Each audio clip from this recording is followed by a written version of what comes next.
The magic നോവലിലേക്ക് സ്വാഗതം. NK ശശിധരന്റെ ആസുരം പാർട്ട് 1. പോസ്റ്റ്. വിഷ്ണു കുതിച്ചെഴുന്നേറ്റ് വാതിൽ തുറന്നു. പുറത്തേക്കോടി. കത്ത് തനിക്കായിരിക്കുമോ? ഗേറ്റിനടുത്ത് തന്നെ സുജാതയുണ്ടായിരുന്നു. പോസ്റ്റ്മാന്റെ കയ്യിൽ നിന്നും അവൾ ആ കവർ വാങ്ങിക്കഴിഞ്ഞു. വിഷ്ണു അവളുടെ അരികിലെത്തി. ആർക്കാടി കത്ത്? സുജാത മെല്ലെ പുഞ്ചിരിച്ചു. പിന്നെ വിഷ്ണുവിന്റെ നേരെ വിരൽ ചൂണ്ടി. വിഷ്ണു കൈ നീട്ടി. സുജാത കവർ കൊടുത്തില്ല. അവൾ അത് പിന്നിൽ ഒളിച്ചു വെച്ചു. കത്ത് സാറിന് തന്നെയാ, പക്ഷേ ഞാൻ വായിച്ചിട്ട് തരൂ. നിന്നോട് തരാനാണ് പറഞ്ഞത്. തരില്ലെന്ന് പറഞ്ഞില്ലേ? പേടിക്കണ്ട, കത്ത് സുകന്യയുടേതല്ല. വിഷ്ണു ഒന്ന് പരിങ്ങി. വീട്ടിലേക്കൊരു പ്രേമലേഖനം എഴുതി പോസ്റ്റ് ചെയ്യാൻ പാകത്തിൽ സുകന്യ ഒരു മണ്ടിയൊന്നും അല്ലല്ലോ. എന്റെ ചേട്ടന് മനസ്സാ വരിച്ചുപോയി എന്ന ഒരൊറ്റ മണ്ടത്തരം മാത്രമേ അവൾ ചെയ്തിട്ടുള്ളൂ. ചേട്ടന്റെ തനി സ്വരൂപം എനിക്കല്ലേ അറിയൂ. കളിക്കാതെ ആ കവറിങ്ങതാ. ചേട്ടൻ എന്താ ഇങ്ങനെ പരിഭ്രമിക്കുന്നത്? അപ്പോൾ ഈ കവറിൽ എന്തോ ഗുട്ടൻസ് ഉണ്ട്. എന്നാൽ അത് അറിഞ്ഞിട്ട് തന്നെ കാര്യം. സുജാത കവർ തുറന്നു. അതിൽ നിന്നൊരു പേപ്പർ പുറത്തെടുത്തു. വിഷ്ണു അസ്വസ്ഥനായി. സുജാത പേപ്പറിലൂടെ കണ്ണോടിച്ചു. പിന്നെ വിഷ്ണുവിനെ നോക്കി. വീണ്ടും പേപ്പറിൽ നോക്കി. വിഷ്ണു അനങ്ങിയില്ല. അവൾ കടലാസ് മടക്കി അയാളെ തറപ്പിച്ചു നോക്കി. അപ്പോൾ അതാണ് കാര്യം. എല്ലാരും അറിയട്ടെ. മുത്തശ്ശ, അവൾ ഉറക്കെ വിളിച്ചു. ഗോദവർമ്മ പടികളിറങ്ങി ഹാളിലെത്തി. എന്താ മോളെ? ഈ ചേട്ടൻ പണി പറ്റിച്ചു. ഗോദവർമ്മ മുറ്റത്തേക്കിറങ്ങി. അവൾ കവർ അദ്ദേഹത്തിന് നീട്ടി. ഗോദവർമ്മ അത് വാങ്ങി വായിച്ചു. അദ്ദേഹത്തിന്റെ മുഖം തെളിഞ്ഞു. മോനെ. അദ്ദേഹം വിഷ്ണുവിനെ നെഞ്ചോട് ചേർത്തു. കൺഗ്രാറ്റുലേഷൻസ്. അദ്ദേഹം കവർ വിഷ്ണുവിന് നീട്ടി. തുടി കൊട്ടുന്ന ഹൃദയത്തോടെ വിഷ്ണു കവർ വാങ്ങി. തനിക്കൊരു സ്വതന്ത്ര സ്റ്റേഷന്റെ ചാർജ് കിട്ടിയിരിക്കുന്നു. അപ്പോയിന്റ്മെന്റ് ഓർഡറാണ്. ഈ നിമിഷം മുതൽ താൻ വെറും വിഷ്ണു അല്ല, സബ് ഇൻസ്പെക്ടർ വിഷ്ണു. നാളെ എറണാകുളം നോർത്ത് സ്റ്റേഷനിൽ ചാർജ് എടുക്കണം. അയാൾ സുജാതയുടെ ചെവിയിൽ അമർത്തി തിരുമി. നിന്നെ ഞാൻ. സുജാത ഒഴിഞ്ഞു മാറി. ഇൻസ്പെക്ടർ സാറേ, മുൻകൂർ ജാമ്യം എടുക്കാതെ എന്നോട് കളിച്ചാലുണ്ടല്ലോ. നീ എന്ത് ചെയ്യൂടി? എടി പെണ്ണെ എന്നൊക്കെ എന്നെ വിളിക്കരുതെന്ന് ഞാൻ പലപ്പോഴും പറഞ്ഞിട്ടുണ്ട്. മുത്തശ്ശ, വിഷ്ണുവേട്ടനൊരു വിഷ്ണു പതറി. പെട്ടെന്ന് അവളുടെ മുന്നിലെത്തി. ശരിയാ, ഞാനത് മറന്നുപോയി. വയലറ്റ് പൂക്കളുള്ള ചുവന്ന സാരിയല്ലേ, വാങ്ങിത്തരാം.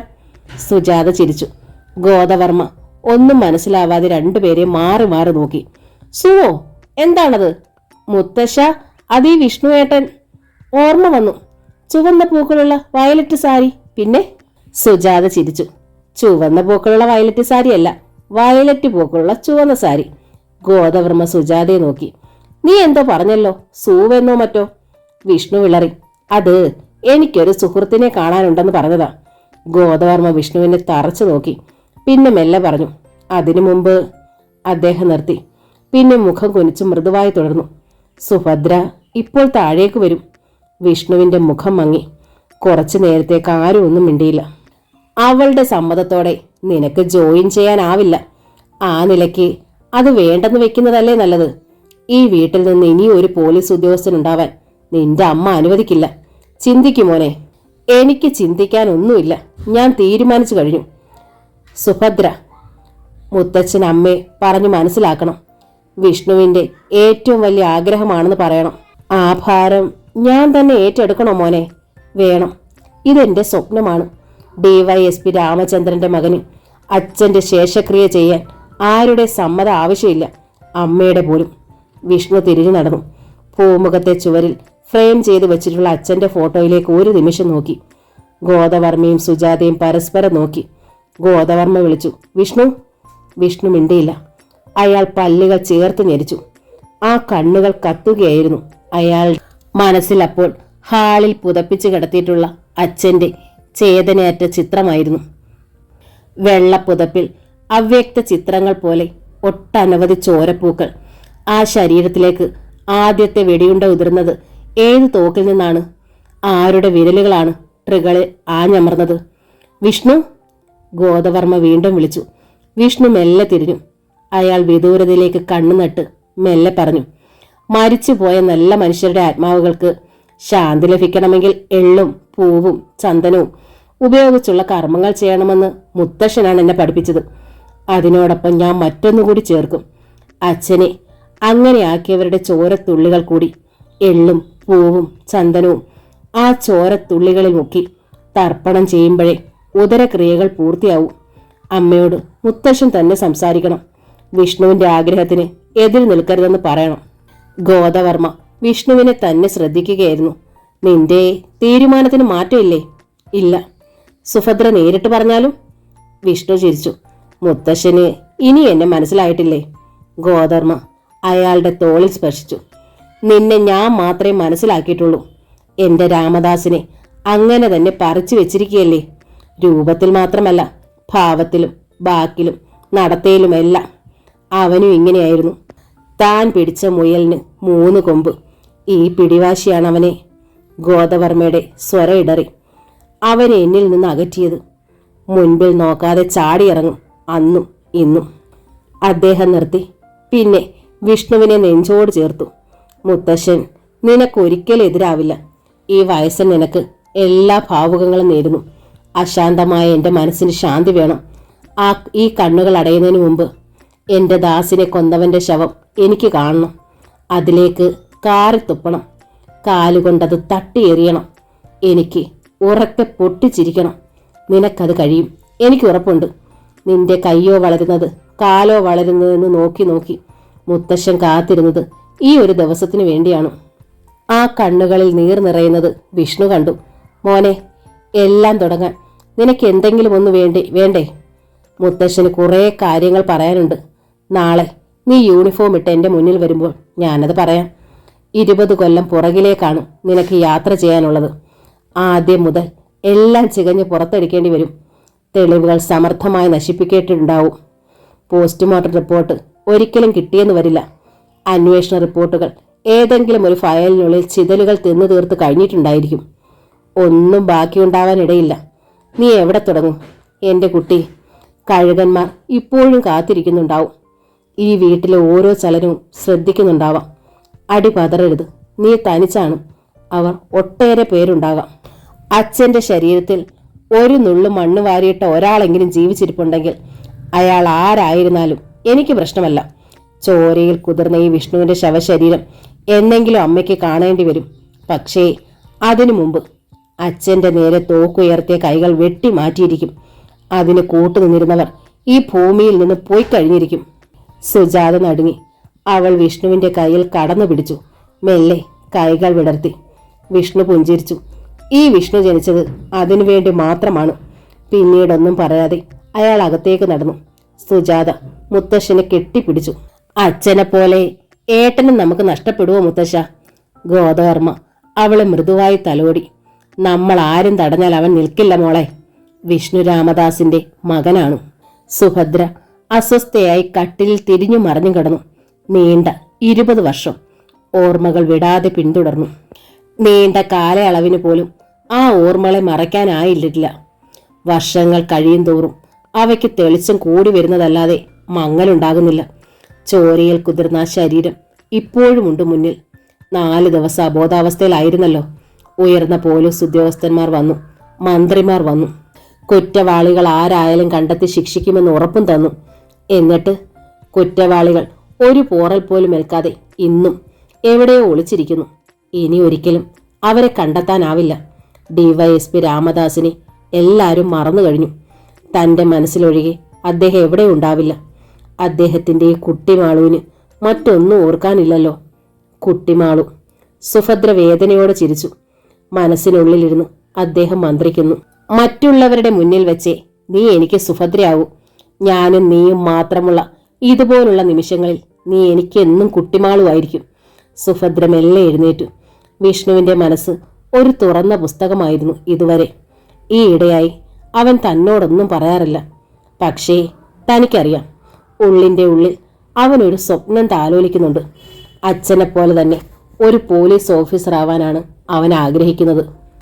ഇല്ല, താനത് സമ്മതിക്കില്ല. അത് കൊലച്ചോറാണ്. അവൻ ഒരിക്കലും ഒരു പോലീസ് ഉദ്യോഗസ്ഥനാവണ്ട. തന്നെ എതിർത്ത് അവൻ പോകുമോ?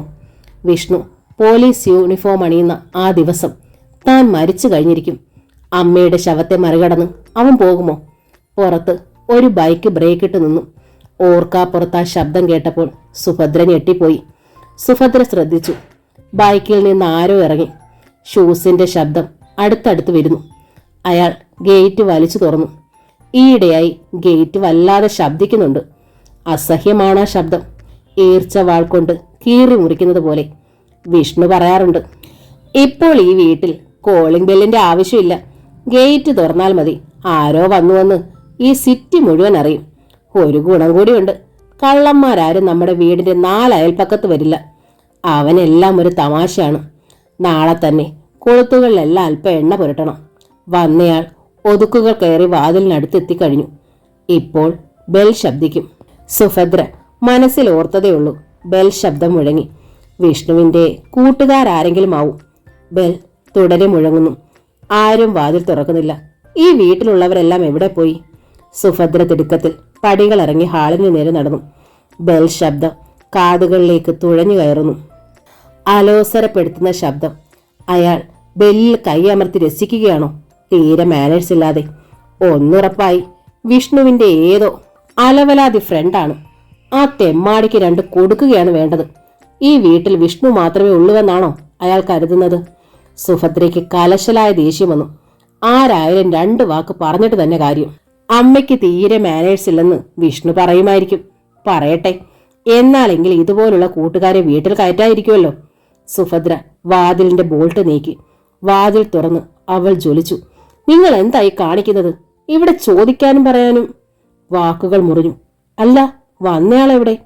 സുഭദ്ര പോർട്ടിക്കോയിലേക്ക് നീങ്ങി. ആരുമില്ല. ഗേറ്റും അടച്ചിരിക്കുന്നു. ആ ബൈക്ക് അവിടെ ഉണ്ടാവണമല്ലോ. സുഭദ്ര പുറത്തേക്ക് കണ്ണയച്ചു.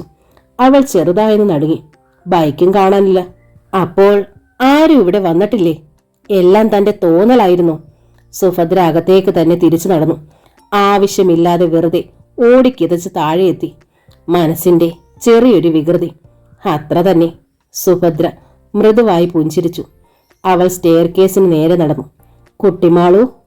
സുഭദ്ര നടുങ്ങിത്തെറിച്ചു. ആരോ തന്നെ വിളിച്ചല്ലോ. ആരാണത്? ആ ശബ്ദം. ചില്ലി. സുഭദ്ര വിറച്ചുപോയി. ചുവരിലിരുന്ന രാമദാസിന്റെ ചില്ലിട്ട ചിത്രം തറയിൽ വീണ് തകർന്ന ശബ്ദമായിരുന്നു അവൾ കേട്ടത്. ശ്വാസം നിലച്ചതുപോലെ സുഭദ്ര നിശ്ചലം നിന്നു. തറയിൽ ചിതറിക്കിടന്ന ഫോട്ടോയിലേക്ക് തുറച്ചു നോക്കി സുഭദ്ര കിതച്ചു. ചുവരിലെ ആണി ഇളകിപ്പോയിരിപ്പുണ്ടോ? പക്ഷേ തന്നെ ആരാ കുട്ടിമാളൂന്ന് വിളിച്ചത്? ദാസേട്ടന്റെ സാന്നിധ്യം തനിക്ക് അനുഭവപ്പെടുന്നുണ്ട്. എല്ലാം തോന്നലുകളാണെന്ന് കരുതി തള്ളിക്കളയാനാവില്ല. എന്തേ പെട്ടെന്നിങ്ങനെ? ഈശ്വര, മറന്നല്ലോ. ഇന്നല്ലേ ആ ദിവസം? 20 വർഷം മുമ്പ് ഇതേ ദിവസമല്ലേ രക്താഭിഷേക്തനായി അദ്ദേഹത്തിന്റെ മൃതദേഹം ബംഗ്ലാവിലെത്തിയത്? മറന്നല്ലോ. ഇന്ന് എന്തു പറ്റി തനിക്ക്? അത് ഓർമ്മിപ്പിക്കാനാണോ അദ്ദേഹം ഇവിടെത്തി തന്നെ കുട്ടിമാളു എന്ന് വിളിച്ചത്? മനസ്സ് ആകെ അസ്വസ്ഥമാണ്. ഒന്ന് കിടക്കണം. അവൾ സ്റ്റെയർ കേസ് കയറി. മോളെ. ഗോദവർമ്മ താഴെ നിന്ന് വിളിച്ചു. സുഭദ്ര തിരിഞ്ഞു. ഈ ഫോട്ടോ എങ്ങനെ താഴെ വീണു? മനസ്സിലുള്ളത് മുഴുവൻ തുറന്നു പറയണോ? ദാസേട്ടൻ ഈ വീട്ടിൽ തന്നെ ഉണ്ടെന്ന് പറയണോ? പറഞ്ഞാൽ പിന്നെ ആശുപത്രിയായി, ഡോക്ടറായി വേണ്ട. എല്ലാം തന്റെ മനസ്സിൽ മാത്രം ഒതുങ്ങിക്കോട്ടെ. ഒന്നും മിണ്ടാതെ സ്റ്റെയർ കേസിന് നേരെ നടന്നു. ഗോദവർമ്മ വിളിച്ചു. മോളെ. സുഭദ്ര നിന്നു. ഗോദവർമ്മ കുറച്ചു നേരത്തേക്ക് ഒന്നും മിണ്ടിയില്ല. സുഭദ്ര മുഖമുയർത്തി. 4 കണ്ണുകൾ കൂട്ടിമുട്ടി. ഗോദവർമ്മ പിന്നെയും വിളിച്ചു. മോളെ, കുറച്ചു ദിവസമായി ഞാൻ നിന്നോട് ചില കാര്യങ്ങൾ പറയണമെന്ന് കരുതുന്നു. നിനക്ക് തിരക്കുണ്ടോ? സുഭദ്ര മൃദുവായി പുഞ്ചിരിച്ചു. വിഷ്ണുവിന്റെ കാര്യമല്ലേ അച്ഛാ? ഗോദവർമ്മയ്ക്ക് ഞെട്ടടക്കാൻ കഴിഞ്ഞില്ല. തനിക്ക് പറയാനുള്ളത് അവൾ ഊഹിച്ചു കഴിഞ്ഞു. അതെ മോളെ, അവന്റെ ജീവിതത്തിലെ ഏറ്റവും വലിയൊരു ആഗ്രഹത്തിന് നീ സമ്മതം മൂളണം. അവനെയും കൊലയ്ക്ക് കൊടുക്കണമെന്നാണോ അച്ഛൻ പറഞ്ഞു വരുന്നത്? അല്ല, ഈ വീട്ടിൽ നിന്നൊരു പോലീസ് ഉദ്യോഗസ്ഥൻ കൂടി ഉണ്ടാവണമെന്ന് ഞാനും ആഗ്രഹിച്ചു പോയി. സുഭദ്ര പൊട്ടിത്തെറിച്ചു. എന്തിനങ്ങനെ ആഗ്രഹിച്ചു? ഇനി എന്നെ തീ തീറ്റിക്കാനോ? അല്ല മോളെ, അവന്റെ അച്ഛനെ കൊന്നവരെ കണ്ടുപിടിക്കാൻ അവന് നിയമത്തിന്റെ പിൻബലം കൂടി വേണം. നിയമം? അങ്ങനെ ഒരെണ്ണം ഇവിടെ ഉണ്ടോ? കണ്ണുകെട്ടിയ നീതിയുടെ തുലാസിന് കൊലപാതകികളെ കണ്ടെത്താനാവുമെന്ന് ഞാൻ വിശ്വസിക്കുന്നില്ല. 20 കൊല്ലമായി നീ ചുമക്കുന്ന ദുഃഖത്തിന്റെ ഭാരം എനിക്കറിയാം കുട്ടി. അത് മറന്നുകൊണ്ടല്ല ഞാൻ പറയുന്നത്. വിഷ്ണുവിന്റെ അച്ഛനെ കൊന്നവർ ആരാണെന്നറിയാൻ അവന് അവകാശമില്ലെന്നാണോ നീ പറയുന്നത്? കുറ്റവാളികൾ വലിയ വലിയ ആളുകളാണച്ച. അവരെ ഒളിപ്പിച്ചിട്ടുള്ളത് അച്ഛൻ നേരത്തെ പറഞ്ഞ അതേ നിയമം തന്നെയാണ്. ദാസിന്റെ ആത്മാവിന് അപ്പോൾ മോക്ഷം വേണ്ടേ മോളെ? അവന്റെ നേരെ തോക്കുയർത്തിയവൻ ഒരു പോറൽ പോലും ഏൽക്കാതെ ഈ സമൂഹത്തിൽ കഴിയട്ടെ എന്നാണോ നീ ആഗ്രഹിക്കുന്നത്? സുഭദ്ര വിങ്ങിപ്പൊട്ടി. ഒരിക്കൽ അദ്ദേഹത്തെ പോലെ അവനും ഈ വീട്ടിൽ വരും, ചോരയിൽ കുളിച്ച്. അദ്ദേഹത്തിന്റെ മൃതദേഹം കണ്ട ഈ കണ്ണുകൾക്ക് ഇനിയും ഒരു മൃതദേഹം കൂടി കാണാനുള്ള കരുത്തില്ലച്ച. വിഷ്ണു ഒരു പോലീസ് ഉദ്യോഗസ്ഥനാവണ്ട, ഞാൻ അനുവദിക്കില്ല. അല്ലെങ്കിൽ അവന്റെ റിവോൾവറിൽ നിന്ന് മുതിരുന്ന ആദ്യത്തെ വെടിയുണ്ട എന്റെ നേരെ ആവണം. എന്നെ കൊന്നിട്ട് അവൻ എവിടെ വേണമെങ്കിലും പൊയ്ക്കോട്ടെ. ഒരു കൊടുങ്കാറ്റ് പോലെ സുഭദ്ര കോണിപ്പടികൾ കയറി. മുറിയിലെത്തി അവൾ കിടക്കയിലേക്ക് കമിഴ്ന്നു വീണു. പിന്നെ മുള ചീന്തിയതുപോലെ ഉറക്കെ കരഞ്ഞു. നിസ്സഹായനായി ഗോദവർമ്മ നിന്നു. എറണാകുളം സെന്റ് തെരേസസ് കോളേജിന് മുന്നിൽ വിഷ്ണു ബൈക്കുമായി കാത്തുനിന്നു. സുകന്യ എന്തേ വൈകുന്നു? അയാൾ ഒരു സിഗരറ്റിന് തീ കൊളുത്തി. സുകന്യയുമായുള്ള ഈ ബന്ധം സുജാതയ്ക്ക് മാത്രമേ അറിയൂ. ജോലി കിട്ടിയിട്ട് മതി വിവാഹമെന്ന് കരുതി ഇതുവരെ കാത്തിരുന്നു. ഇനി അത് വേണ്ടല്ലോ. പാവം പെണ്ണു. അമ്മ മാത്രമേ ഉള്ളൂ അവൾക്ക്. അച്ഛനെ കണ്ട ഓർമ്മയേയില്ല. അതൊന്നും തിരക്കിയിട്ടില്ല. സുകന്യ മാത്രം മതിയല്ലോ തനിക്ക്. വിഷ്ണുവിന് വേണ്ടി പറഞ്ഞു വെച്ചിട്ടുള്ള പെണ്ണ്. വിവാഹം സ്വർഗത്തിൽ നടന്നു കഴിഞ്ഞിരിക്കുന്നു. ഇവിടെ കുറെ ചടങ്ങുകൾ മാത്രമേ ഉള്ളൂ ബാക്കി. ദൂരെ കണ്ടു സുകന്യ വരുന്നു. ആ നടത്തത്തിന് പോലും ഉണ്ടൊരു ചന്തം. നെറ്റിയിലെ ആ ചുവന്ന വട്ടപ്പൊട്ട് അവളുടെ സൗന്ദര്യത്തിന് മാറ്റുകൂട്ടുന്നു. കാറ്റിൽ പാറി നടക്കുന്ന മുടിയിഴകൾ. വരട്ടെ, ഇത്ര നേരം കാത്തു നിർത്തിയതിന് ചെറിയൊരു ശിക്ഷ കൊടുക്കണം. വിഷ്ണു സിഗരറ്റ് കെടുത്തി കൃത്രിമ ഗൗരവം നടിച്ച് അനന്തതയിൽ മിഴുനട്ടു. അവൾ നടന്നടുത്തു വന്നു. വിഷ്ണുവേട്ട, ഐ ആം സോറി കേട്ടോ, മനപൂർവ്വം അല്ല ലേറ്റ് ആയത്. സ്പെഷ്യൽ ക്ലാസ് ഉണ്ടായിരുന്നു. വിഷ്ണു ബൈക്ക് സ്റ്റാർട്ട് ചെയ്തു. വിഷ്ണുവേട്ടൻ പിണങ്ങിയോ? ദാ ഇങ്ങോട്ട് നോക്കിയേ. വിഷ്ണു നോക്കിയില്ല. എന്നോടപ്പോൾ അത്രയ്ക്ക് ഇഷ്ടമുള്ളൂ അല്ലേ? ഞാൻ വരുന്നില്ല, പിന്നിലിരിക്കാൻ വേറെ ആളെ നോക്കിക്കോ. അവളുടെ സ്വരം ഇടറാൻ തുടങ്ങിയിരുന്നു. വിഷ്ണുവിന് ചിരി പൊട്ടി. അയാൾ മിണ്ടിയില്ലെന്നിട്ടും. സുകന്യ തേങ്ങി. ഇനി എന്നെ ഇവിടെ കാത്തു നിൽക്കുകയും വേണ്ട. അവൾ തിരിഞ്ഞു നടക്കാൻ ഭാവിച്ചു. വിഷ്ണു ഉറക്കെ ചിരി. മര്യാദയ്ക്ക് കേറടി വെണ്ണെ ബൈക്കില്. പിന്നിൽ ആരെയാ കയറ്റേണ്ടതെന്ന് ഞാൻ തീരുമാനിച്ചോളാം. സുകന്യ വിഷ്ണുവിനെ നോക്കി. കണ്ണുകളിൽ നിന്നും മുത്തുമണികൾ ഉതിരാൻ തുടങ്ങിയിരുന്നു. കണ്ണുനീരിനിലെ ഇടയിലൂടെ അവൾ ചിരിച്ചു. ഇളിക്കണ്ട, മര്യാദയ്ക്ക് കയറിക്കോ. അവൾ കയറി. കുറച്ചുകൂടി മുട്ടിയിരുന്നോ? എനിക്ക് ഫ്രഷ്ടൊന്നുമില്ല. സുകന്യ ചിരിച്ചു. മുട്ടലും തട്ടലും ഒക്കെ കല്യാണം കഴിയിട്ട് മതി കേട്ടോ. ഇപ്പൊ ഇങ്ങനെ ഇരുന്നാ മതി. റോഡിൽ തലകുത്തി വീഴുമ്പോ മര്യാദ പഠിച്ചോളൂ. വിഷ്ണു ബൈക്ക് മുന്നോട്ടെടുത്തു. അയാളുടെ ദേഹത്ത് സ്പർശിക്കാതെ അകലം സൂക്ഷിച്ചു അവൾ. വിഷ്ണുവിനൊരു കുസൃതി തോന്നി. അയാൾ ബൈക്കിന്റെ വേഗത കൂട്ടി. വിഷ്ണുവേട്ടാ, പതുക്കെ, എനിക്ക് പേടിയാവുന്നു. വിഷ്ണു അത് ശ്രദ്ധിച്ചില്ല. അയാളുടെ ചുണ്ടിൽ ഒരു കള്ളച്ചിരി വിടർന്നു. അയാൾ പെട്ടെന്ന് ബ്രേക്ക് ഇട്ടു. സുകന്യ വിഷ്ണുവിന്റെ പുറത്തേക്ക് വന്നു മുട്ടി. അവൾ അയാളെ കൈകൊണ്ട് വരിഞ്ഞു മുറുക്കി. എന്താ വിഷ്ണുവേട്ടാ ഇത്? വിഷ്ണു ഗൗരവത്തോടെ പറഞ്ഞു. നടു റോഡിൽ വെച്ചാണോ കെട്ടിപ്പിടിക്കുന്നത്? ഛേ, കൈ എടുക്ക്. എല്ലാം കല്യാണം കഴിഞ്ഞിട്ട് മതി. സുകന്യ വിളറിപ്പോയി. തീയിൽ തൊട്ടതുപോലെ അവൾ കൈ പിൻവലിച്ചു. വിഷ്ണു പുഞ്ചിരിച്ചു. എന്റെ ബൈക്കിൽ കയറാമെങ്കിൽ, ഈ സിറ്റിയിലൂടെ എല്ലാരും കാണുക ഇങ്ങനെ പോകാമെങ്കിൽ, പരസ്പരം ഒന്ന് കെട്ടിപ്പിടിച്ചാലും വലിയ കുഴപ്പമൊന്നുമില്ല മോളെ. നോക്ക്, നാളെ മുതൽ ഈ വിഷ്ണു ഉണ്ടല്ലോ, ബൈക്കിൽ ചെത്തി നടക്കുന്ന വെറും ഒരു പൂവാലനല്ല. പിന്നെ സുകന്യ ശ്രദ്ധിച്ചു. അങ്ങനെ ഒരു ഒഴുക്കൻ മട്ടിൽ പറയാനുള്ള ന്യൂസ് ഒന്നും അല്ലത്. പറയാം. ആദ്യം മറൈൻ ഡ്രൈവ്, പിന്നെ ഷോപ്പിംഗ് കോംപ്ലക്സിന്റെ പുറകിൽ വെച്ച് ചെറിയൊരു സമ്മാനം. വിഷ്ണു കൈവെള്ള ചുണ്ടിലമർത്തി.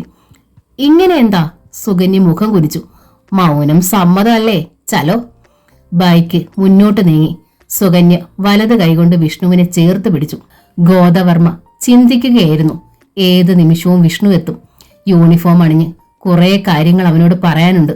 എവിടെയാണ് തുടങ്ങേണ്ടത്? അവർ ആരാണെന്ന് ഇനിയും അറിയില്ലല്ലോ. വിഷ്ണു ശൂന്യതയിൽ നിന്നാണ് എല്ലാം ആരംഭിക്കേണ്ടത്. സുഭദ്ര ഉണരുന്നതിനു മുൻപ് വിഷ്ണു സ്റ്റേഷനിലേക്ക് പോയേ മതിയാവൂ. അവൾ ഉണർന്നാൽ വിഷ്ണുവിന് ഒരിക്കലും പോകാനാവില്ല. ഗോദവർമ്മ മെല്ലെ എഴുന്നേറ്റു. വാതിൽക്കൽ കാൽപെരുമാറ്റം കേട്ടു. തലയുയർത്തി വിഷ്ണു. അല്ലല്ലോ, തന്റെ രാമദാസ് അല്ലേ അത്? യൂണിഫോം അണിഞ്ഞ ദാസും ഇതുപോലെ ആയിരുന്നില്ലേ? കയ്യിലിരുന്ന ക്യാപ്പെടുത്ത് തലയിൽ വെച്ച് വിഷ്ണു പുഞ്ചിരിച്ചു. ഈ വേഷം എനിക്ക് ഇണങ്ങുമോ മുത്തശ്ശ? ഗോദവർമ്മ ചിരിച്ചു. ഒറ്റ നോട്ടത്തിൽ ദാസനാണെന്ന് തോന്നി എനിക്ക്. മുത്തശ്ശ, ഏത് നിമിഷവും അമ്മ ഉണർന്നേക്കും. ഇപ്പോ അമ്മയെ നേരിടാനാവില്ല. പറയൂ, എന്താ മുത്തശ്ശൻ എന്നോട് പറയാനുള്ളത്? ഗോദവർമ്മ പൊട്ടിച്ചിരിച്ചു.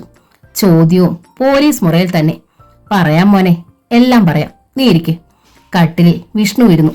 ഗോദവർമ്മ കട്ടിലിനടിയിൽ നിന്നും ഒരു പഴയ പെട്ടി വലിച്ചെടുത്ത് തുറന്നു. അതിൽ നിന്ന് ഒരു പഴയ പേപ്പർ കട്ടിംഗ് പുറത്തെടുത്തു. അന്നത്തെ പത്രത്തിന്റെ കഷ്ണമാണിത്. നിന്റെ അച്ഛന്റെ മരണവാർത്ത വന്ന പത്രം. ആകെ പൊടിഞ്ഞു മഞ്ഞ നിറം കലർന്ന ആ പേപ്പർ കട്ടിംഗ് വിഷ്ണു വാങ്ങി. അയാളുടെ കൈ ചെറുതായി വിറയ്ക്കുന്നുണ്ടായിരുന്നു.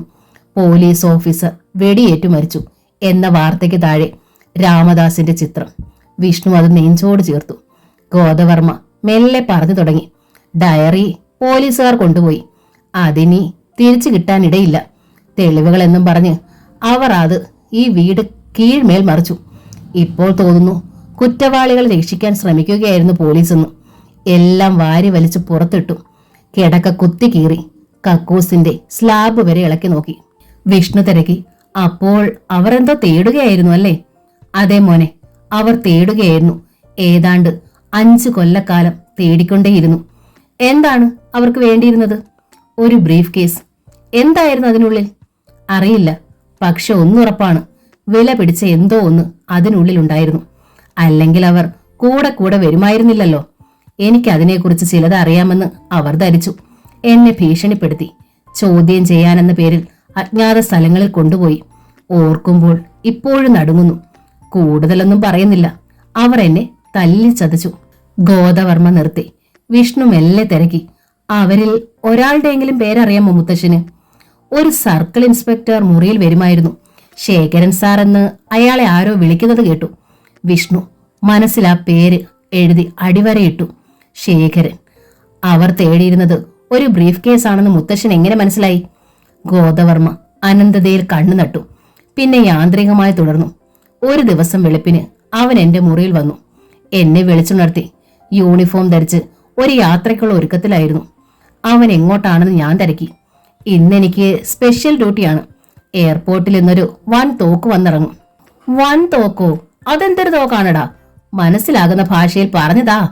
രാമദാസ് ചിരിച്ചു. അതൊക്കെ ഞങ്ങളുടെ കോഡ് ഭാഷയാണ്. അച്ഛനാണെന്നും അറിയണ്ട. 8:30 ഫ്ലൈറ്റ്. മഫ്തിയിലുള്ള പോലീസുകാർ 7 മണി മുതൽ അവിടെ കാവലുണ്ട്. ഏത് VIP യാ ഇന്ന് ഫ്ലൈറ്റിൽ വരുന്നത്? VIP അല്ല, VVIP. He's from Bombay. അവൻ വാച്ചിൽ നോക്കുന്നത് കണ്ടു. അയ്യോ, സമയമായല്ലോ. ആ ബ്രീഫ് കേസ്. അപ്പോൾ പുറത്ത് ജീപ്പിന്റെ ഹോൺ മുഴങ്ങി. വരട്ടെ, വന്നിട്ടെല്ലാം പറയാം. അവൻ മുന്നോട്ട് കുതിച്ചു. ദാസ, ഏത് ബ്രീഫ് കേസിന്റെ കാര്യമാണ് നീ പറഞ്ഞത്? അത് എവിടെയുണ്ട്? നമ്മുടെ ജീപ്പിന്റെ ഹോൺ വീണ്ടും മുഴങ്ങി. പോട്ടെ, തിടുക്കമുണ്ട്. വന്നിട്ടേറെ പറയാനുണ്ട്. അവൻ പുറത്തേക്ക് കുതിച്ചു. ഗോദവർമ്മ ഒന്ന് നിശ്വസിച്ചു. എല്ലാം പറയാമെന്ന് പറഞ്ഞിട്ട് പോയ എന്റെ മോൻ പിന്നെ വന്നത് ഒന്നും പറയാനാവാതെയാണ്. നിശബ്ദനായി ചോരയിൽ കുതിർന്നു. ഗോദവർമ്മയുടെ സ്വരം ഇടർന്നതും മിഴികൾ നിറഞ്ഞു തുളുമ്പുന്നതും വിഷ്ണു അറിഞ്ഞു. അപ്പോഴും വിഷ്ണു മിണ്ടിയില്ല. അയാൾ മനസ്സിലെല്ലാം അടുക്കി വെക്കുകയായിരുന്നു. സർക്കിൾ ഇൻസ്പെക്ടർ ശേഖരൻ, അയാൾ തേടിയ ബ്രീഫ് കേസ്, എയർപോർട്ടിൽ വന്നിറങ്ങിയ വൻ തോക്ക്, പിന്നെ അച്ഛൻ അവസാനമായി പറഞ്ഞ വാക്ക് നമ്മുടെ. 20 വർഷം മുമ്പ് ബോംബെ ഫ്ലൈറ്റിൽ വന്നിറങ്ങിയ അജ്ഞാതനാണോ അച്ഛന് വേണ്ടി ഒരു ബുള്ളറ്റ് കാത്തു സൂക്ഷിച്ചിരുന്നത്? വിഷ്ണു മുറിയിൽ നിന്നും പുറത്തിറങ്ങി. ഗോദവർമ്മ അനുഗമിച്ചു. മുന്നോട്ട് നീങ്ങിയ വിഷ്ണു നടുങ്ങി തെറിച്ചു. ഗോദവർമ്മ സ്തബ്ധനായി നിന്നു. പുറത്തേക്കുള്ള വഴി മറച്ചുകൊണ്ട് വാതിലിനരികെ സുഭദ്ര. അമ്മയുടെ കണ്ണുകളിൽ കനലെരിയുന്നത് വിഷ്ണു കണ്ടു. മൗനം. മുറിയിൽ കനത്തു നിന്നു. സുഭദ്ര മെല്ലെ നടന്നു വിഷ്ണുവിന്റെ സമീപമെത്തി. അയാളെ തറച്ചു നോക്കി മെല്ലെ പറഞ്ഞു, നന്നായി, നന്നായി മോനെ. അമ്മയ്ക്ക് ഇഷ്ടമായി. ഈ അമ്മയോട് ഇങ്ങനെ തന്നെ ചെയ്യണം. വിഷ്ണു മിണ്ടിയില്ല. നിന്റെ അച്ഛൻ മരിച്ചിട്ടും ഈ അമ്മ ജീവിച്ചു. എന്തിനാണെന്നോ? നിനക്ക് വേണ്ടി. അമ്മയ്ക്ക് തെറ്റുപറ്റി. ഞാനും അന്നേ മരിക്കേണ്ടതായിരുന്നു. വിഷ്ണു മെല്ലെ തിരക്കി. അതിന് തക്കവണ്ണം ഇവിടെ എന്തുണ്ടായി? മിണ്ടരുത്. നീ നിമിഷം മുതൽ എന്റെ മകനല്ല. അമ്മേ. വിഷ്ണു നടുങ്ങി. ഗോദവർമ്മ സുഭദ്രയെ നോക്കി മൃദുവായി പറഞ്ഞു, അരുത് മോളെ, അങ്ങനെയൊന്നും പറയരുത്. അവന്റെ മനസ്സ് വേദനിക്കും. അതുപോലെ ഒരു മനസ്സ് എനിക്കുണ്ടെന്ന് അവൻ എന്തേ ഓർത്തില്ല? എല്ലാവരും ചേർന്ന് എന്നെ കുരങ്ങ് കളിപ്പിക്കുകയായിരുന്നു അല്ലേ? അച്ഛനെങ്കിലും വിഷ്ണുവിനെ തടയുമെന്ന് ഞാൻ ആശിച്ചു. പക്ഷേ സുഭദ്ര വിങ്ങിപ്പൊട്ടി. മോളെ, അവനത് ആഗ്രഹിച്ചു പോയി. അച്ഛ, ഇവിടെയാണ് ദാസേട്ടൻ കടന്നിരുന്നത്. അവർ തറയിലേക്ക് ചൂണ്ടിക്കാട്ടി. അച്ഛൻ അതെങ്കിലും ഓർക്കാമായിരുന്നു. ദാസേട്ടൻ എനിക്ക് നഷ്ടമായി. വിഷ്ണുവിനെയും നഷ്ടപ്പെടാൻ എനിക്ക് ആവില്ലച്ച. അവനോട് പോകരുതെന്ന് പറയൂ. ആ കുപ്പായം ഊരി വെക്കാൻ പറയൂ. സുഭദ്ര അലറിക്കരഞ്ഞു. ഗോദവർമ്മ നിസ്സഹായനായി വിഷ്ണുവിനെ നോക്കി. അയാളുടെ കണ്ണുകളിൽ തിളക്കം അപ്പോഴും മങ്ങിയിരുന്നില്ല. ഗോദവർമ്മ പിറുപിറുത്തു. ഇനി ആര് തടഞ്ഞാലും അവൻ നിൽക്കില്ല മോളെ. നിനക്കിനി ഒന്നേ ചെയ്യാനുള്ളൂ, അവനെ അനുഗ്രഹിച്ച് യാത്രയാക്കാൻ. സുഭദ്ര പൊട്ടിത്തെറിച്ചു. ഞാൻ അനുഗ്രഹിക്കണമല്ലേ? എന്നിട്ട് അവനെ ശത്രുക്കളുടെ കൈകളിലേക്ക് എറിഞ്ഞു കൊടുക്കണമല്ലേ? എന്നിട്ട് അവൾ കിതച്ചു. ഇല്ല, വിഷ്ണു പോകില്ല. അവൻ എന്റെ മോനാണ്. എന്നെ ധിക്കരിച്ച് ഒരിടത്തും അവൻ പോകില്ല. ഒരു ഭ്രാന്തിയെ പോലെ സുഭദ്ര വിഷ്ണുവിനെ പിടിച്ചുലച്ചു. പോകുമോ വിഷ്ണു? പോവില്ലെന്ന് പറയ്. വിഷ്ണു സുഭദ്രയുടെ കയ്യിൽ മൃദുവായി അമർത്തി. അമ്മ ആരെയാണ് ഇത്രയേറെ പേടിക്കുന്നത്? എനിക്ക് എന്ത് സംഭവിക്കുമെന്നാണ് കരുതുന്നത്? ഈ അമ്മയ്ക്ക് എല്ലാരെയും പേടിയാണ് മോനെ. നീ ധരിച്ചിരിക്കുന്ന ഈ കാക്കി കുപ്പായം ഉറക്കത്തിൽ പോലും എന്നെ ഞെട്ടിത്തെറിപ്പിക്കും.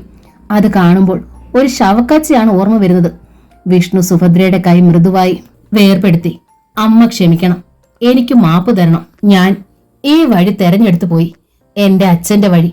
അമ്മയ്ക്ക് കുറേയേറെ കരയാൻ കഴിഞ്ഞു. ദുഃഖം കണ്ണീരിൽ കഴുകിക്കളയാൻ കഴിഞ്ഞു. എനിക്കത് കഴിഞ്ഞിട്ടില്ലമ്മേ.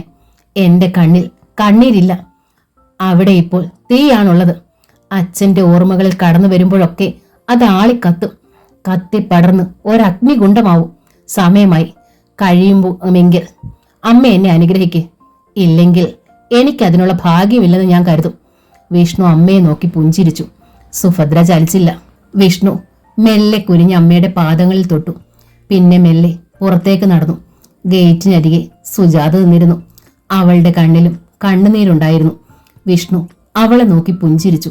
വേണ്ട വേണ്ട, കരയണ്ട. നിനക്കും കൂടി ചേർത്ത് അമ്മ കരഞ്ഞിട്ടുണ്ട്. ചിരിക്കടി പെണ്ണെ. ഇപ്പൊ പഴയ വിഷ്ണുവേട്ടനല്ല ഞാൻ. അറസ്റ്റ് ചെയ്ത് ലോക്കപ്പിലാക്കും ഞാൻ. മര്യാദയ്ക്ക് പറഞ്ഞതനുസരിച്ചോ? സുജാത ചിരിച്ചു.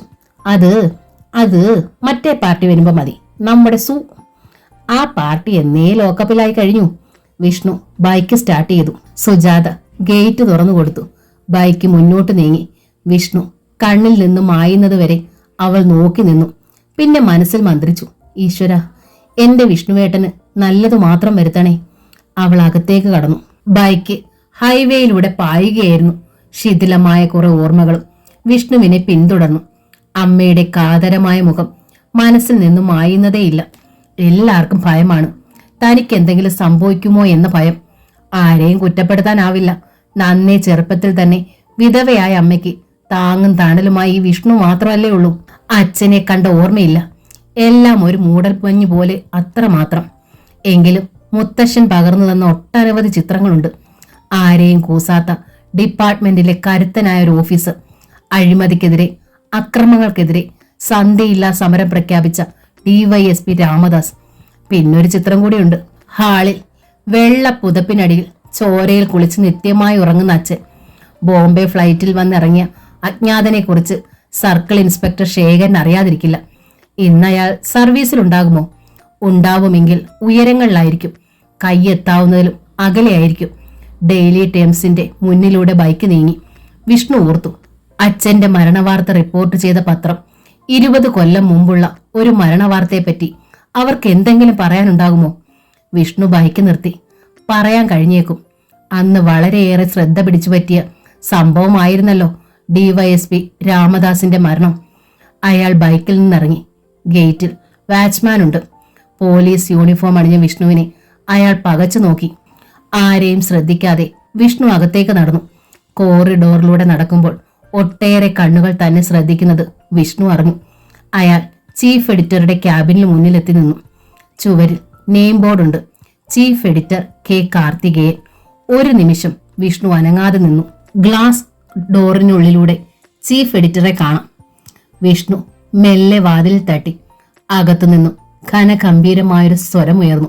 Yes, coming. വിഷ്ണു അകത്ത് കടന്നു. എഡിറ്റർ വിഷ്ണുവിനെ സാകൂതം നോക്കി. ഇരിക്കൂ, അദ്ദേഹം പറഞ്ഞു. വിഷ്ണു ഇരുന്നു. എന്താ? ബുദ്ധിമുട്ടിച്ചതിൽ ക്ഷമിക്കണം. എനിക്കൊരു വിവരം അറിയാനുണ്ട്. ചോദിച്ചോളൂ. വിഷ്ണു പോക്കറ്റിൽ നിന്നും നിറം മങ്ങിയ പത്രത്തിന്റെ കട്ടിംഗ് പുറത്തെടുത്തു. 20 കൊല്ലം മുമ്പ് ഡെയിലി ടൈംസിൽ വന്ന ഒരു റിപ്പോർട്ടാണിത്. എഡിറ്റർ അത് കയ്യിൽ വാങ്ങി. ഓർമ്മയുണ്ടാകാനിടയില്ല, എങ്കിലും എനിക്കൊരു സഹായം ചെയ്തേ മതിയാകൂ. ഈ വാർത്ത റിപ്പോർട്ട് ചെയ്തത് ആരാണെന്ന് പറഞ്ഞു തരണം. എഡിറ്റർ റിപ്പോർട്ടറിലൂടെ കണ്ണോടിച്ചു. ഐ ആം സോറി, എനിക്ക് നിങ്ങളെ സഹായിക്കാൻ കഴിയാത്തതിൽ ഖേദമുണ്ട്.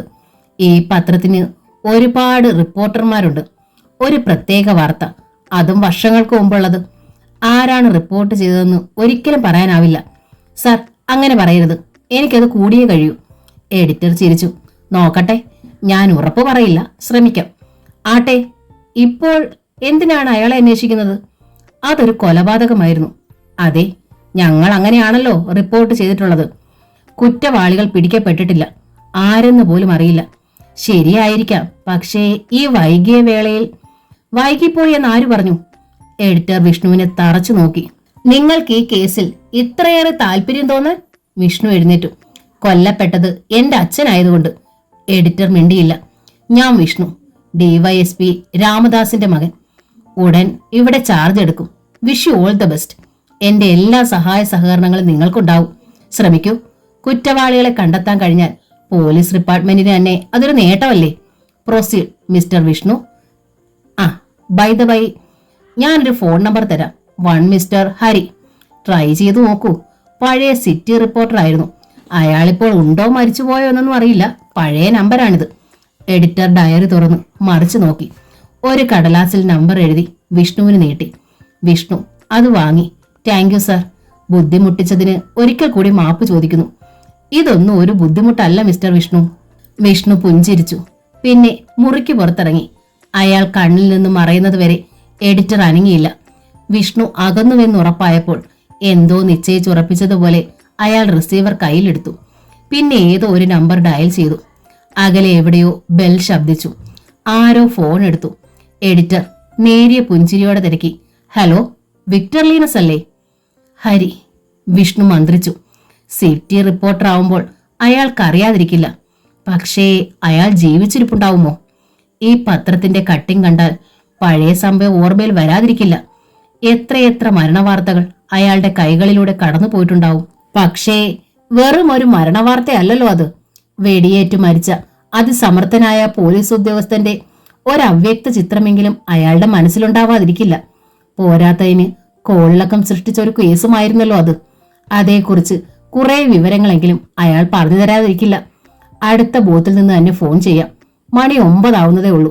ജോയിൻ ചെയ്യാൻ ഇനിയും സമയമുണ്ട്. വിഷ്ണു ബൈക്കിന്റെ വേഗത വർദ്ധിപ്പിച്ചു. റോഡിൽ നല്ല തിരക്കുണ്ട്. തലങ്ങും വിലങ്ങും പായുന്ന വാഹനങ്ങൾക്കിടയിലൂടെ വണ്ടി ഓടിക്കാൻ ബുദ്ധിമുട്ടുണ്ട്. തിടുക്കമൊന്നുമില്ലല്ലോ. അങ്ങ് ദൂരെ ടെലിഫോൺ ബൂത്ത്. ഒരു നിമിഷം വിഷ്ണുവിന്റെ മനസ്സ് കൈവിട്ടുപോയി. അച്ഛന്റെ മുഖം മനസ്സിൽ തെളിഞ്ഞു. വെടിയുണ്ട ഏറ്റ് ചിതറിപ്പോയ രാമദാസിന്റെ ശരീരം തെളിഞ്ഞു. വെള്ളപ്പുതപ്പിലെ അസംഖ്യം ചോരപ്പൂക്കൾ. അതിൽ മുഖമമർത്തി ആർത്തലയ്ക്കുന്ന അമ്മ. ശബ്ദം നഷ്ടപ്പെട്ട് വിളറി വിലങ്ങിച്ചു നിൽക്കുന്ന ഗോധവർമ്മ. സംഭവിച്ചത് എന്താണെന്നറിയാതെ എല്ലാ മുഖങ്ങളിലും മാറി മാറി നോക്കുന്ന കൊച്ചു വിഷ്ണു. പെന്നിലൂടെ പാഞ്ഞു വന്ന അപകടം വിഷ്ണു കണ്ടില്ല. ആ ടാങ്കർ ലോറിയുടെ സ്പീഡോമീറ്ററിലെ സൂചി 100ലേക്ക് കടന്നു തറഞ്ഞില്ല. ലോറിക്ക് മുമ്പിൽ വിഷ്ണുവിന്റെ ബൈക്ക്. അതിൽ താളം തെറ്റിയ മനസ്സുമായി വിഷ്ണു. ഡ്രൈവർ ബ്രേക്ക് ചവിട്ടിയില്ല. പൈശാചികമായൊരു ചിരിയോടെ അയാൾ ആക്സിലേറ്ററിൽ കാലാഞ്ഞമർത്തി. ബൈക്ക് ഒന്ന് പാളി. വിഷ്ണു കണ്ടു. തൊട്ടു പിന്നിൽ അലറി കുതിച്ചെത്തുന്ന മരണം. അയാൾക്ക് ചിന്തിക്കാൻ പോലും സമയം കിട്ടിയില്ല. ലോറി ബൈക്കിൽ ചെന്നിടിച്ചു. ശക്തിയായ ആഘാതമേറ്റ് ബൈക്ക് മുകളിലേക്ക് ഉയർന്നു. വിഷ്ണു ആകാശത്തേക്ക് പറന്നു. വീൽ ചെയർ മൊസൈക് ഫ്ലോറിലൂടെ മെല്ലെ മെല്ലെ നീങ്ങി. ടേബിളിലെ മദ്യക്കുപ്പികളിലേക്ക് വിക്ടർ ലീനസ് പകയോടെ നോക്കി. അയാൾ പല്ലുകൾ ചേർത്ത് ഞെരിച്ചു. കയ്യിലെ റിവോൾവർ മദ്യക്കുപ്പികളെ ഉന്നം വെച്ചു. ഹാളിൽ തുരുതുരാ വെടിമുഴങ്ങി. മദ്യക്കുപ്പികൾ കൂർത്ത ചില്ലുകളായി എങ്ങും ചിതറിത്തെറിച്ചു. വെടിശബ്ദം ബംഗ്ലാവിനെ ആകെ പിടിച്ചുലച്ചു. ശബ്ദം കേട്ട് വാച്ച്മാൻ ഓടിയെത്തി. ചിതറിക്കിടന്നിരുന്ന കുപ്പിച്ചില്ലുകളിലേക്ക് ഒരാന്തലോടെ അയാൾ നോക്കി. തറയിൽ മദ്യം ഒരു പരവതാനി പോലെ പടർന്നു കിടന്നിരുന്നു. കിലു കിലാ വിറച്ച് അയാൾ വിളിച്ചു, സാബ്. വിക്ടർ മെല്ലെ അയാളെ തറച്ചു നോക്കി. ഇടി വെട്ടും പോലെ ഗർജിച്ചു, എനിക്ക് പയസിനെ വേണം, വിളിക്കേ. വാച്ച്മാൻ ജീവൻ കയ്യിൽ പിടിച്ച് പിന്നോട്ട് മാറി. അയാൾ പയസിന്റെ മുറിയിലെത്തി. സാബ് സാബ്. പയസ് കണ്ണു തുറന്നു. വലിയ സാബ് വിളിക്കുന്നു. പയസ് ഞെട്ടിപ്പിടഞ്ഞ് എഴുന്നേറ്റു. ഡാഡിയോ? എന്താ കാര്യം? അറിയില്ല സാബ്. വെടിവെച്ച കേട്ടാണ് ഞാൻ ഓടിച്ചെന്നത്. വലിയ സാബ് വല്ലാത്ത ദേഷ്യത്തില. മദ്യക്കുപ്പികളൊക്കെ വെടിവെച്ച് തകർത്തു. പയസ് ചിന്തിച്ചു. എന്തു പറ്റി ഡാഡിക്ക്? ഇത് പതിവില്ലാത്തതാണല്ലോ. അയാൾ മുറിയുടെ നേരെ നടന്നു. സൂക്ഷിക്കണേ സാബ്, ഇപ്പോഴും കയ്യിൽ തോക്കുണ്ട്. മുന്നോട്ടാഞ്ഞ പയസ് പെട്ടെന്ന് നിന്നു. ഇപ്പോൾ മുറിയിലേക്ക് പോകണ്ട. ഡാഡി ആകെ ടെൻഷനിലായിരിക്കും. എന്താണ് കാരണമെന്ന് ഇന്റർകോമിലൂടെ തിരക്കുന്നതായിരിക്കും ബുദ്ധി. പയസ് മുറിയിലേക്ക് തന്നെ തിരിച്ചു നടന്നു. അയാൾ ഇന്റർകോമിൽ വിരലമർത്തി. ഡാഡി? പയസാണോടാ? അതെ ഡാഡി. മുറിയിലേക്ക് വാ. അത് ഡാഡി. പിന്നെ വിക്ടർ ലീനസ് ചിരിച്ചു. ഭയപ്പെടേണ്ട, ഈ റിവോൾവറിൽ ഇനി ഒരുണ്ടേ ബാക്കിയുള്ളൂ. അത് നിനക്കുള്ളതല്ല. Come fast. പയസ് തരിച്ചു നിന്നു. അയാൾ മനസ്സിൽ പരതി. ഡാഡിയെ പ്രകോപിപ്പിക്കാൻ തക്കവണ്ണം എന്തുണ്ടായി? മുറിയിലേക്ക് പോകാതിരിക്കാൻ അർത്ഥമില്ല. കാലുകളില്ലാത്ത ഡാഡിയാണ് കാലുകളുള്ള ഡാഡിയേക്കാൾ ഡേഞ്ചറസ്. പയസ് വിക്ടറുടെ മുറിയിലേക്ക് ചെന്നു. ചില്ലുകൾ മുറിയിൽ ചിതറിക്കിടന്നിരുന്നു. മദ്യം തറയിൽ ഒഴുകി പടർന്നിരുന്നു. വീൽചെയർ അതിലൂടെ തെന്നി നീങ്ങി. അയാൾ പയസിന്റെ സമീപമെത്തി. അവന്റെ കണ്ണുകളിലേക്ക് തറച്ചു നോക്കി വിക്ടർ അലറി. എനിക്ക് എത്ര മക്കളുണ്ട്? അത് ഡാഡി ടെൽമി. 2. വിറയാർന്ന സ്വരത്തിൽ പയസ് മന്ത്രിച്ചു.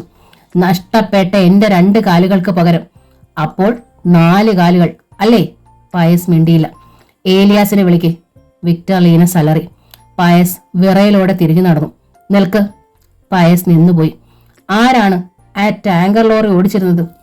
നമ്മുടെ ഡ്രൈവർ തന്നെ, ആന്റണി. കൂടെ ആരാണുണ്ടായിരുന്നത്? സെബാസ്റ്റ്യൻ. 2 എനിക്ക് വേണം.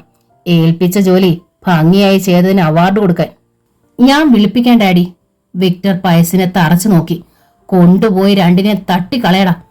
പയസ് നടുങ്ങി. കൊല്ലാൻ അറിയാത്തവരെ ആരെ എനിക്ക് വേണ്ട. നിനക്കറിയാമോ, ആ വിഷ്ണു ഇനിയും ജീവനോടെ ഉണ്ട്. പയസ് ശബ്ദം നഷ്ടപ്പെട്ട് തരിച്ചു നിന്നു. ഹോസ്പിറ്റലിലെ ഇന്റൻസീവ് കെയറിന് മുന്നിൽ വിങ്ങുന്ന മനസ്സോടെ ഗോദവർമ്മ നിന്നു. വിഷ്ണു ജീവനോടെ ഉണ്ടാവുമോ എന്നറിയാൻ ഇനിയും 2 മണിക്കൂർ കൂടി കഴിയണം. സുഭദ്ര ഒന്നും അറിഞ്ഞിട്ടില്ല.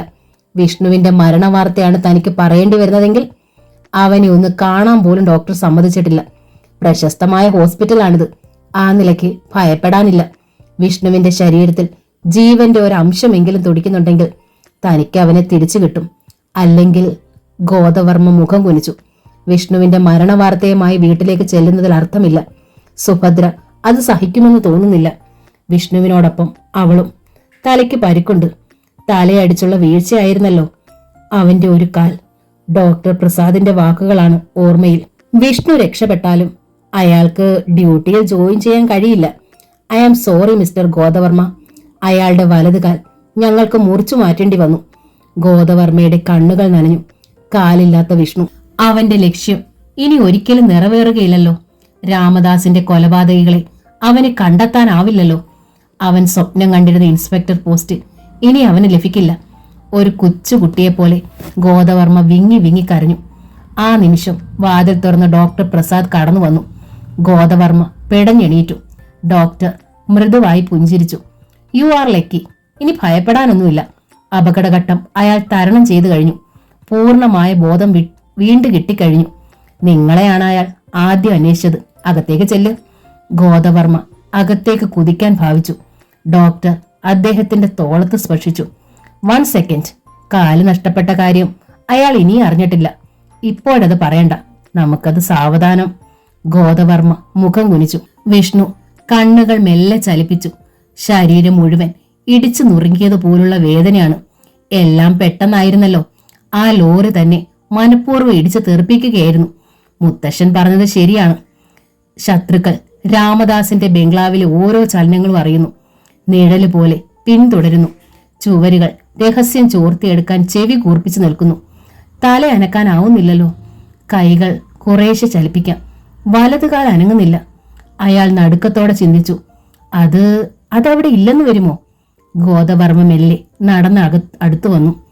വിഷ്ണുവിന്റെ കിടപ്പ് കണ്ട് അദ്ദേഹം ശബ്ദിക്കാനാവാതെ നിന്നു. അവർ പരസ്പരം നോക്കി. ഗോദവർമ്മ വിങ്ങിപ്പൊട്ടി.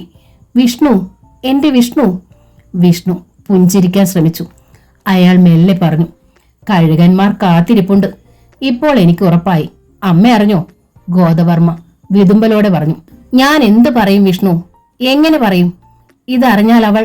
വിഷ്ണു മെല്ലെ ചിരിച്ചു. എന്നെ കൊല്ലാൻ മറന്നത് അവരുടെ ഏറ്റവും വലിയ തെറ്റായിപ്പോയെന്ന് ഞാൻ തെളിയിക്കും.